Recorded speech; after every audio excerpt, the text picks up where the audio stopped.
Hello, everybody. The topic of this section is forms of business organization.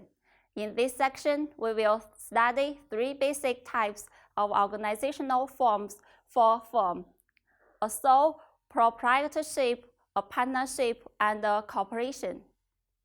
Let's start with sole proprietorship.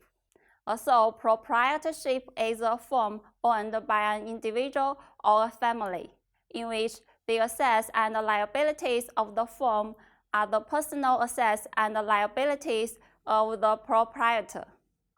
Note that sole proprietor has unlimited liability for the debt and other liabilities of the firm. This means that if the firm cannot pay its debts, the proprietor's other personal assets can be seized to satisfy the demands of the firm's creditors. Many firms start out as sole proprietorship and then change their organizational form as they become established and expand. But frequently, a business such as a restaurant, a real estate agency, or a small workshop will remain a sole proprietorship throughout its existence.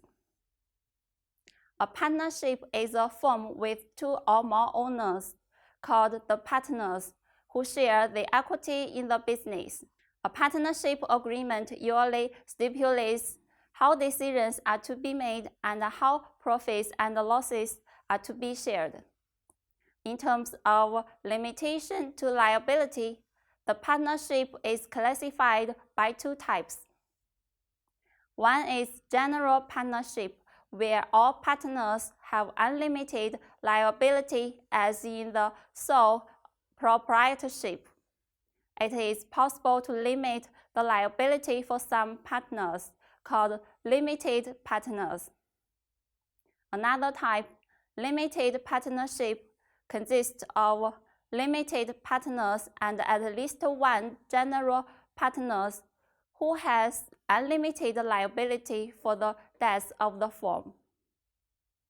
Limited partners typically do not make the day-to-day business decisions of the partnership, but the general partners does.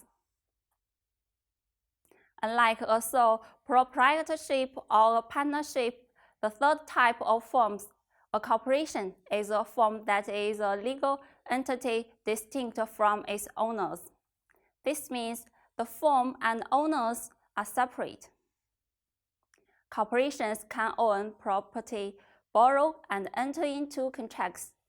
They can sue and be sued. They are usually taxed according to rules that differ from rules that apply to the other forms of business organization. Around the world, large firms are almost always organized as corporations. Huawei and Alibaba are two famous Chinese corporations. There are two advantages of corporations. One is that ownership shares can usually be transferred without disrupting the business. Another one is limited liability, which means that if the corporation fails to pay its debts, the creditors can seize the assets of the corporation, but have no recourse to the personal assets of the shareholders. For the liability, a corporation services the same function as a general partner in a partnership, and its shareholders are like limited partners. In sole proprietorships and even in many partnerships, the owners and the active managers of the business are the same people. But in many firms, especially the large ones, the owners turn over the running of the business to the others to manage. There are at least 5 reasons for the separation of ownership and management. First, professional managers may be found who have a superior ability to run the business. This may be because the professional managers have better technological knowledge, more experience, or a more suitable personality to run the business.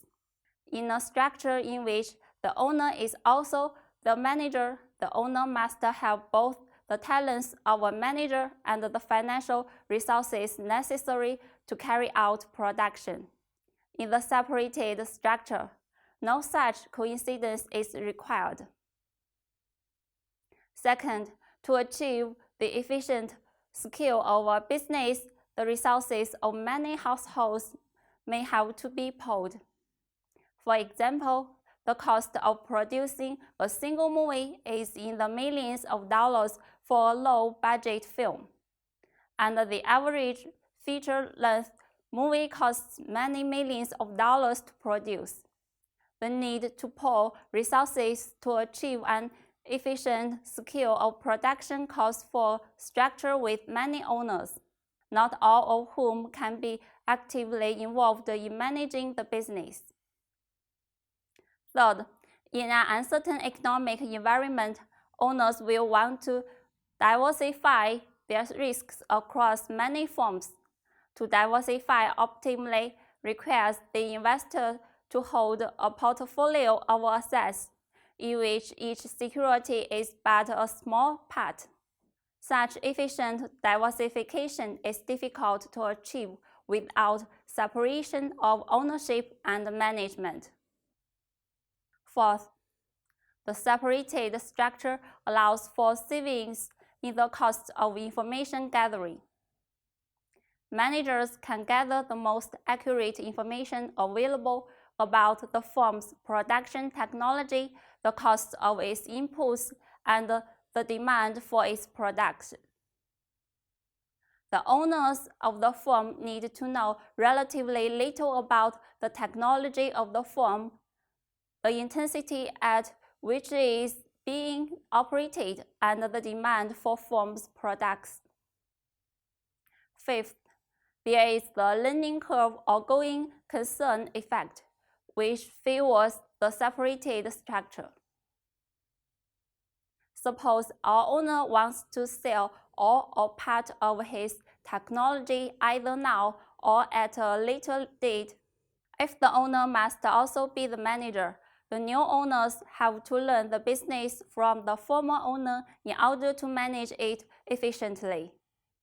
The corporate firm is especially well suited to the separation of owners and managers because it allows relatively frequent changes in owners by share transfer without affecting the operations of the firm. Millions of shares in corporations around the world change hands, and rarely is there any effect on the management or operations of the business. However, the disadvantage in this separated structure is that it may create the potential for a conflict of interest between the owners and the managers. Because the owners of a corporation have only incomplete information about whether the managers are serving their interests effectively, managers may neglect their obligations to the shareholders. In extreme cases, managers may even act contrary to the interests of their shareholders.